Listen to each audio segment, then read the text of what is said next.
gente está falando de jornada pastoral, eu quero aproveitar então e entregar assim aquilo que talvez seja o mais essencial da minha vida, da minha formação e que eu quero o tempo todo estar entregando para as pessoas.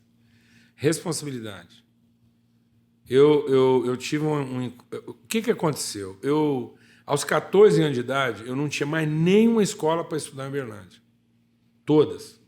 Aquilo que meu pai podia me colocar, né?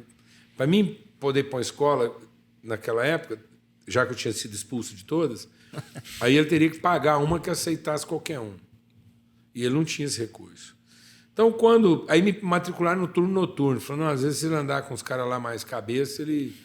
Aí, a última tentativa foi o turno noturno. Antes de completar, entrar março, eu já estava com a cabeça a prêmio. Metade de março, final de março. Aí, meu pai... Eu estava lá na loja dele, trabalhando com ele, a hora que o diretor foi lá me devolver. Aí, nós chegamos à noite em casa, ele pôs meus irmãos para dormir, minha mãe... porque acho que a minha mãe não ia aguentar uma conversa dessa. E ele falou, ó, tem mais 2 filhos para criar, já vi que você não quer minha educação, e eu não estou sendo justo com seus irmãos, que eu estou tirando deles um tempo deles para gastar com você. Isso não é justo. Então, você fala, onde você quer viver no Brasil, e você vai para lá, e o dinheiro que eu gasto com você em casa, eu mando para você. Mas aqui em casa você não mora mais, não. Você tem 2 meses para ir embora. Isso você com 14 anos? 14 anos de idade. Uau. Eu sabia que eu estava falando sério. Na Semana Santa, após isso, o povo aqui de Goiânia foi visitar a minha igreja. E aí eu vi um avivamento. Estava acontecendo um avivamento aqui a partir dos anos 70, que é exatamente o que está sendo comemorado agora. Aniversário da MPC, um avivamento jovem. Ricardo Barbosa ficou hospedado na minha casa. Uau. Jovem, Tininha, aquele povo todo, entendeu?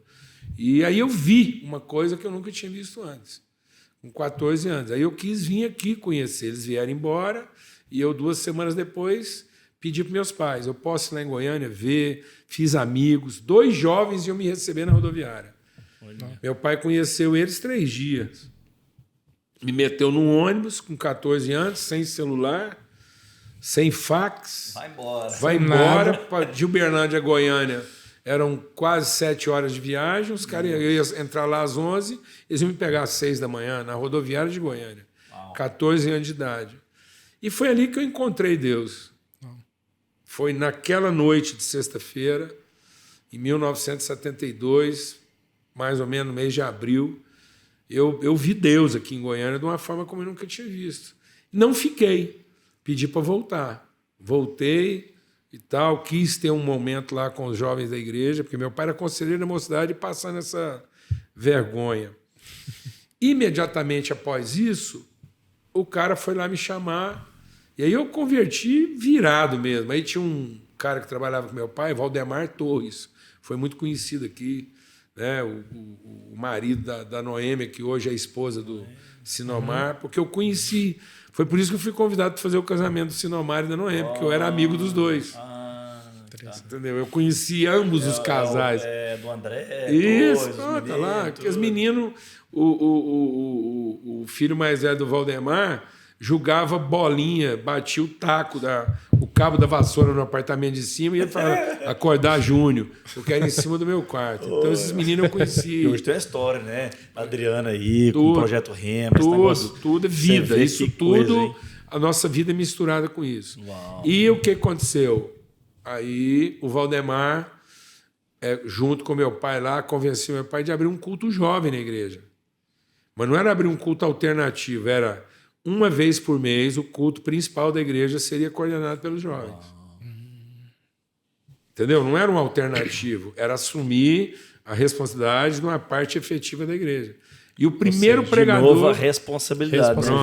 E o primeiro pregador do primeiro culto fui eu lá, para fazer 16 anos de idade. Olha que interessante, como Deus faz as coisas, né? Escrevi a mensagem, sentei do lado da cama da Noêmia para ela ler a mensagem e ver se estava tudo certo. Ela corrigiu 2 erros de português. Uau. Eu falei, e o resto?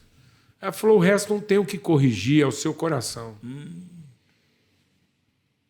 Ó. Entende isso? Ela não estava preocupada que eu ia fazer a coisa certa.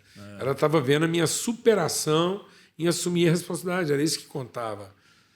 E aí em seguida, o cara vai me chamar para Pro ABE. Vamos dizer assim. Direção. Podemos colocar a mesa de ping-pong. Ela vai funcionar. Mas a questão não é a mesa de ping-pong para uma atividade de entretenimento. Quem fica responsável pelas bolinhas? Quem recolhe o lixo? Quem vai receber o refrigerante? Quem sabe que a sala está arrumada para... E aí a gente está entregando isso muito pronto. Na forma de um entretenimento. Exatamente. Aí na hora de dar uma palavra, aí arruma um cara preparado para dar a palavra. Em vez de pregar um despreparado, para ele ficar uma noite inteira sem dormir, falando com Deus. E sair o que Deus quer falar mesmo, né? Pronto, porque aí ele vai ficar louco da cabeça, não vai dormir, ele vai pedir oração para os amigos, entendeu? E às vezes ele não vai pregar uma mensagem tão boa, mas o melhor não é ele pregar a mensagem que vai pregar. O melhor é os amigos dele, ver a superação dele para assumir a responsabilidade. Você acabou de assistir um corte do canal Update Mais. Entre aqui no nosso canal e confira todos os episódios.